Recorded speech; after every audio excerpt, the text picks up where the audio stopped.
Thank you, guys. Kareem Hunt was a key factor in the Chiefs' third straight trip to the Super Bowl. Before that, he had a special tie to NEU coach Brian Wright. Many players have said it's helped having veteran leadership from Brandon Graham. The lifelong Eagle could be playing in his final game while battling back from injury. Boise State has made an incredible run to the college football playoffs in the quarterfinals with the help of some key transfers, including nose tackle Sheldon Newton, who first started his football journey at NAU. At Chase Field, two dominant offensive teams from the Big Ten and the Big 12 are competing in the 35th annual Rape Bowl, where it is a familiar sight for Rutgers quarterback Athan Kalianianis. He's looking for another win, but this time for the Scarlet Knights. There won't be any Lumberjacks in this year's Super Bowl, but there are several FCS players who are looking to hoist the Lombardi Trophy this Sunday. Two brothers from Coconino High School, Prayer and Noble Blacko, face each other in Saturday's matchup between NEU and ASU. Despite the outcome, the real winner were the parents and the Flagstaff community. A rivalry renewed. NEU and SUU are meeting for the first time since 2021 with a Grand Canyon Trophy on the line. This will be the last time these two teams meet before the Thunderbirds move back to the Big Sky. We've got a basketball game first and foremost, and Connor Emery is joining us courtside for the game to take a look at how the bracket is now shaping up in the Big Sky Conference for the championships in Boise in March. Connor? Thanks, Mitch and James. The AstroJacks have landed back in Flagstaff for the final time this year. Their mission? To climb ahead in the Big Sky standings before heading to Boise. From 4th place to 8th, all teams are within a game of each other, making every game crucial. If the tournament were to start today, Idaho and NEU would play each other again, but anything could change as neither team wants to play an extra game in Boise, Mitch. NEU Athletic Director Mike Marlowe announced his retirement last week after spending 7 years with the Lumberjacks and 33 years overall in collegiate athletics. Marlowe says he is looking forward to retirement, but will always remember Flagstaff. Shortly after the NEU football homecoming game concluded, the NEU women's volleyball took on the Montana State Bobcats Saturday night. The Lumberjacks were swept by the Bobcats last time they met late September, but the past is in the past. I was at the game, and it did not disappoint. Welcome back to ESPN Plus. Before tip-off, Trent McLaughlin was honored for scoring over 1,000 points at NEU. He accomplished earlier this year. While he is a senior, McLaughlin has only been with the AstroJacks for 3 years as he transferred from Central Connecticut after his freshman season. McLaughlin has played a big role for this team, especially from the three-point line, and I'm sure Bert Carr will miss him after the season. Mitch? Yesterday, the Coconino girls soccer team kicked off the 4A playoffs against ALA from Gilbert. It came down to the wire as there was a last-second goal in the final minutes, creating a memorable game for the Panthers. Coach, great second half effort, but ultimately fell short. What can you take from this as you head towards the end of the regular season, next few games? You know, I'm going to choose my words wisely right now. I'm going to have to watch the film on it to get down like that and give up 45 points in the first half, and to come back, and we had a layup to get it within one with 15 seconds left, and so I'm going to watch the film and make some decisions based off of that. All right, thank you, Coach. We'll see you Saturday. Yeah, a lot of people thought that he wasn't going to be healthy coming to the NCAA tournament. A lot of concerns, but he looks fully healthy and looking to win that championship for Duke. And the BYU-Bama, that's going to be a fun matchup. I'm looking forward to it. I believe it's going to be whoever gets to 90 points first. Welcome back to ESPN Plus. With his first rebound of the game, Carson Tao only becomes the second NEU player to record 1,000 points and 1,000 rebounds behind Don Butcher back when he played in 1959 to 1963.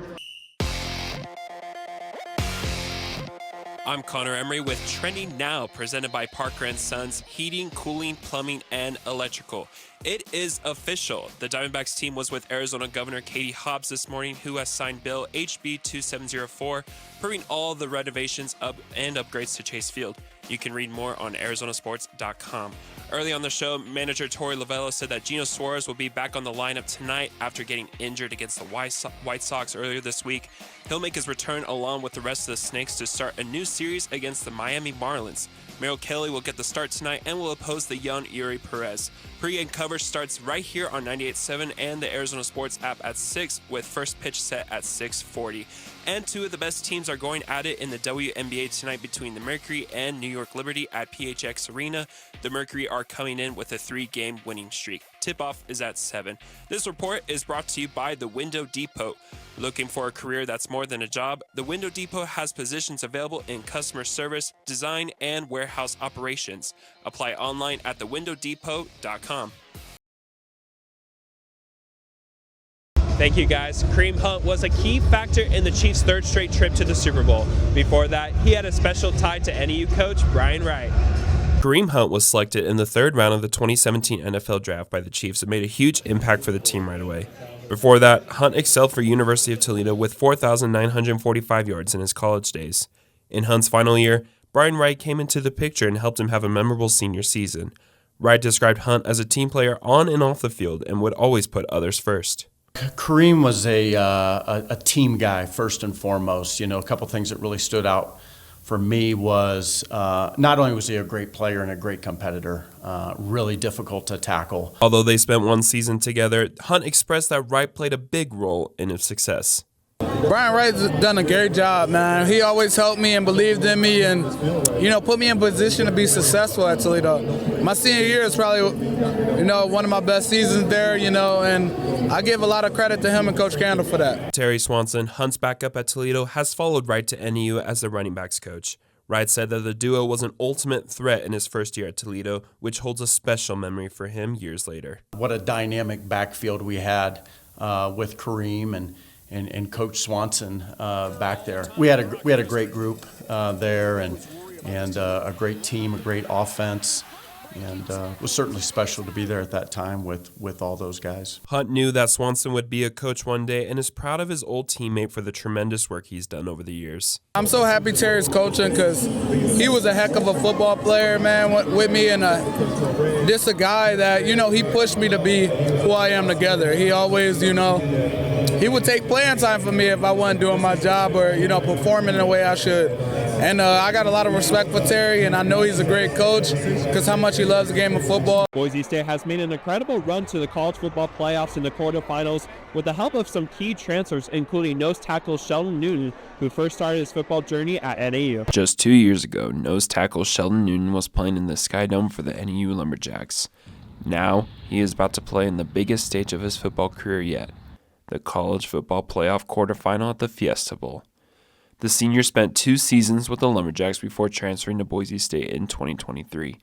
Newton expressed that playing big matchups while at NAU in the Big Sky has helped him chase for a national title run with Boise State. That definitely prepared me at my time at Boise State because those games got me here, and I play those type of games every week now. Sometimes changing teams can be a difficult transition for players. Head coach Spencer Danielson says that Newton proved to be a significant addition from the transfer portal. Sheldon Newton has been a huge addition. When he came 2 years ago, we recruited him a little bit coming out of high school. And then when he was in the transfer portal leaving NAU, we had really good conversations about what he was looking for. Because that's my biggest message to recruits, especially transfers. What are you looking for? What do you want from this? Because if what they want is what we need, that's a fit. If what they're looking for and what they want is not what we're looking for, that's never going to be a fit. And Sheldon was a perfect fit for our program, and how he's been able to change his body, change how he plays this game. He always had a really good skill set, an NFL skill set, but seeing him grow and develop to the player he is now, playing through injury, battling through, everything he's got to this point is a testament to him. Defensive coordinator and defensive line coach Eric Chinander also gave high praises for Newton with bringing his pass rush and intelligence, anchoring a Broncos defense front that tailed the second most sacks in the nation. Watch the film, obviously big body that had an impact there, made some splash plays on his time at Northern Arizona. Obviously big time when you can get a starter or a guy that's played a ton of game experience to transfer in. Also, we knew his high school football coach, so we knew what kind of person he was, knew how he worked, knew how he carried himself day to day. While Newton impacts the Broncos on the field, he stands out off the field as well. Teammate Herbert Gum says that Newton is a great person to be around and brings a ton of energy. Well, Sheldon's he had a big impact on this team. Like, everybody loves him. He brings the energy every day. He just make everybody want to come together and like share moments together. He's a brother to me for life. He just been there for me since he's been here. He's a good player. For Newton, he is always reminded of playing at NAU when he watches his former teammate, wide receiver Coleman Owen, who transferred to Ohio University this year and set a single-season school record for receiving yards. Especially for my previous teammate, Coleman Owen. He was a guy I love watching and playing on Saturdays with him, knowing that guy was on my team, watching him ball out every time, and just being with my past brothers. Newton is happy to be back in the state where his college career started, playing in front of family and friends in the College Football Playoff Fiesta Bowl. Definitely felt like I've been here before, which I have. Just a good welcoming. Got family here, old friends here, and yeah, it's a good time. Connor Emery, NEZ Sports. There won't be any Lumberjacks in this year's Super Bowl, but there are several FCS players who are looking to hoist the Lombardi Trophy this Sunday. While most NFL players come from powerhouses, there are those who played in smaller schools. In recent years, the Eagles have added key players to their team that have come from the FCS level. Safety Reed Blankenship values his time with Middle Tennessee State, even though he went undrafted. I think that the biggest difference between, FCS and FB, like the big Power 5 schools, would be the O-line and D-line. The skill players is, I'd say, pretty much the same. But I've played talented offenses before, especially at MT, and coming here, I had a good kickstart, a really close relationship with my DC. Another Eagles safety, Tristan McCollum, picked up an FCS title with Sam Houston State his junior year in 2020. McCollum says that there's a brotherhood among the FCS players in the NFL. You go to FCS, usually guys and know those guys, and it's a big family when it comes to those guys because we come from smaller schools, similar backgrounds. But man, it's been a grind and it's been a blessing to get this far. And once you enter the league, you see how much people actually have came from the FCS level. It's a good amount of guys. While Blankenship and McCollum were undrafted out of college, the Eagles used a second-round pick to select tight end Dallas Goedert from South Dakota State. Despite the recent trend for standout FCS players to transfer to bigger programs, Goddard says there are benefits to staying at an FCS school. I think it really benefited me staying at the FCS level. I was a big part of the offense. I got a lot of targets. I was comfortable with the scheme that we were in.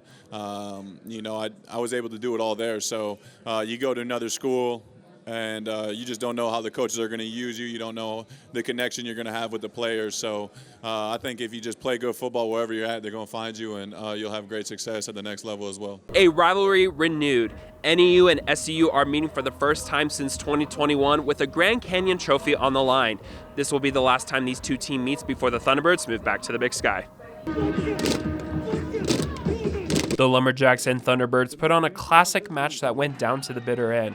Tied at 14, NEU made a surprise onside kick where the momentum shifted to start the second half. So Hunsaker squibs an onside kick to begin the third quarter, and NAU has recovered. Oh, the Lumberjacks with a little razzle-dazzle. Head coach Brian Wright gave credit to his coordinator for making the play call. That's something that Coach Robinson saw, our special teams coordinator. He saw it on film, and then we showed up here tonight, and they were still giving us a lot of space up front there to do that. And great job by him and the design, and then Sam executing it, and Elijah Taylor and how he executed and recovered it. As time ticked away in the fourth quarter, with 29 seconds left, running back Seth Cromwell raced into the end zone to cut the lead within one. If you know Brian Wright, it was a no-brainer to go for two and the win. We knew we were going to go for two for the win there at the end. We told the offense that right before they went out for the drive. And just have a lot of confidence in our guys. And that offensive side was playing really well, and we weren't stopping them, so that was the right call. Right call indeed. Pennington was able to find Jason Raines in the end zone for the 50-49 lead. The Grand Canyon Trophy will stay in Flagstaff as NEU came away with a 52-49 win after a safety that sealed the victory. Life or death makes you play harder. So in those terms, you have to, every game has to be extremely important for us, especially in this conference, to win every game. So in terms of that, we just think that every game is the hardest game, and then every game is the most important game. So that's why we play the way that we play. And we build our mindsets to playing the hardest that we can every game. NEU will be back in Flagstaff for a rematch against Incarnate Word on Saturday. In addition, Ty Pennington received Offensive Player of the Week from the Big Sky. Connor Emery, NAZ Sports.